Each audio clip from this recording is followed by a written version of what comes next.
turongeye turabasuhuje cyane inshuti bavandimwe bakunzi ba Nzuri Business Group Limited, by'umwihariko mwebwe mudahwema kudukurikirana umunsi ku wundi 5 kuri iyi channel yacu ya Nzuri Market. Nimukomeze rero kugubwa neza aho muri hirya no hino ku isi, abari ku mugabane wa Amerika, wa Aziya, i Burayi ndetse no muri Afurika, by'umwihariko hano iwacu mu Rwanda.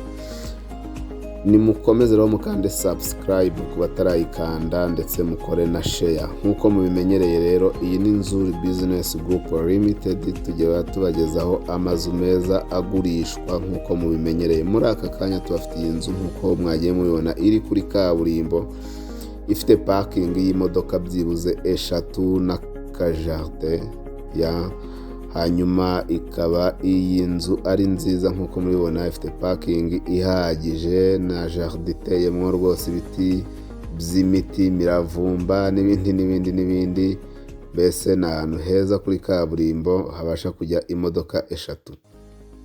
Iyi nzu rero ikaba iri hano ku Gisozi mu karere ka Gasabo mu mujyi wa Kigali rwagati, ikaba yubakishije amatafari ahiye yose.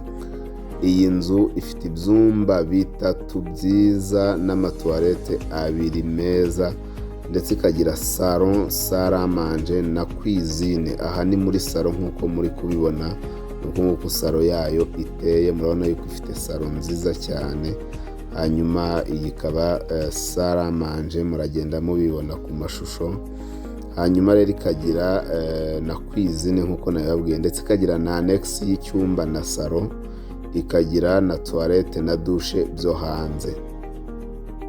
Aha ni muri salon nkuko nakomeje mbibabwira, ni muri salon yayo. Ni inzu mbese iri smart cyane, ni inzu iri smart, ifite uburyo yubatse kandi bwiza, yubakishije ibikoresho bigezweho kuko yubatswe n'amatafari ahiye yose. Ahangaha ni muri toilette na douche, cyangwa se toilette ishobora gukoreshwa n'abantu bari muri salon ndetse n'abari mu cyumba nyine cy'abashyitsi. Iki rero uvuye muri toilette ufita winjira mu cyumba, urabona iyo uvuye muri toilette urabona ko isa n'iteganye na salon kuko ikoreshwa n'abantu bari muri salon, ndetse ikayihuraho n'iki cyumba. Iki ni icyumba twavuga yuko ari icyumba cy'abashyitsi, urabona ko ni icyumba gihagije.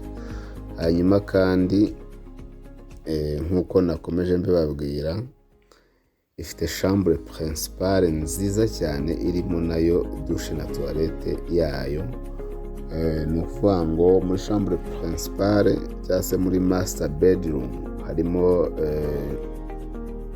harimo douche na toilette yayo, noneho hakabamo n'akabati cyangwa se garde-robe. Ahangaha rero ni muri corridor cyangwa se hari hateganyijwe nka toilette ya 3.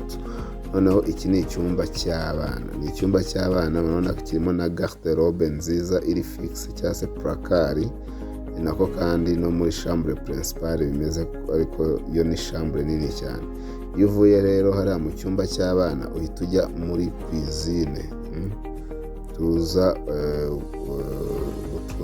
dusubiye inyuma, tugiye noneho gusohoka muri cuisine duturutse muri salle à manger. Urabona iyi ni cuisine yayo, urabona ko ifite cuisine iringaniye kandi iri smart, imeze neza cyane.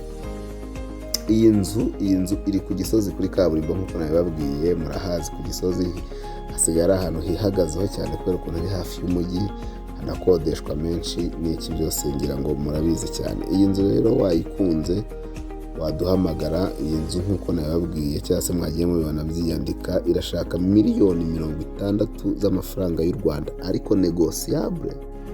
1,60,000 negociable, ntimutinye igiciro rwose, turabagabanyiriza kandi bishimishije neza cyane. Hano handi hari douche na toilette byo hanze.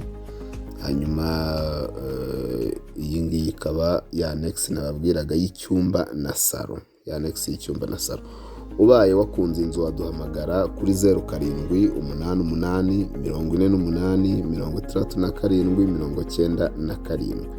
ushaka kandi kuduhamagara kuri 078 2 3 0 1 2 3. Si ibyo gusa, ushaka kudusanga ku Muhima kuri Yamaha aho dukorera, uvuye muri feruje zo kuri Yamaha usa n'ujya Nyabugogo, ni etaje ya 2 y'amatafari ahiye yanditseho Shema House. Dukorera muri etaje yayo ya nyuma, umuryango ureba ku Gisozi. Wanadusura kuri Instagram, Facebook page, Twitter, hose twitwa Nzuri Market. Si ibyo gusa rero, kuko dufite na website www.nzuri.rw. Komeza rero udukurikirane, ukande subscribe kugira ngo utazajya ucikwa n'imari zose tugenda tubagezaho umunsi ku wundi, 5 kuri 5. Ushobora kandi kutwegera cyangwa se kutuvugisha tukakumanagingira imitungo yawe utabasha kwimanagingira cyangwa se utabasha kwikurikiranira itimukanwa. Si ibyo gusa, twagushakira n'ibyangombwa byo kubaka tukanagushushanyiriza. Ni karibu cyane rero iwacu muri Nzuri Business Group. Umukiriya ni umwami, turabakunda.